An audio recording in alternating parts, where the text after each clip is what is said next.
I'm Beverly Joubert, a wildlife filmmaker, photographer, and an explorer in residence with National Geographic. What I tend to do is to try and capture an image that gives you the complete atmosphere, so it actually tells a whole story. It's not just a quick portrait, of the animal. It's pretty much creating what I'm feeling out there more than what I'm seeing.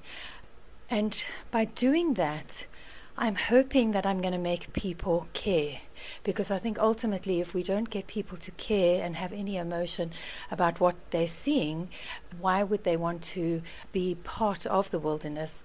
And only by being part of the wilderness would you want to care about the environment and take responsibility. And that's really what I try and do with all the photographs that I do take.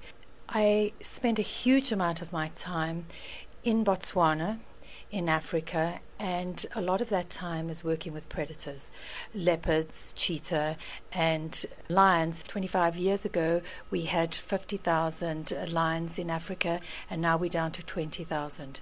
It's alarming. The more we increase in number around the world, every time we increase 1 billion people, we are losing a vast amount of wilderness areas, which I really call them the last remaining paradises on this earth. And of course, we're losing what is living in these areas. And so utilizing all the photographs aren't just beautiful images. They really have a story to tell. And we'll be so surprised how unique each story is, and how each story is actually connected to us. It's hard for people in the city to even realize that a wilderness area is connected to them. But without those areas, this planet will slowly shrivel up and die.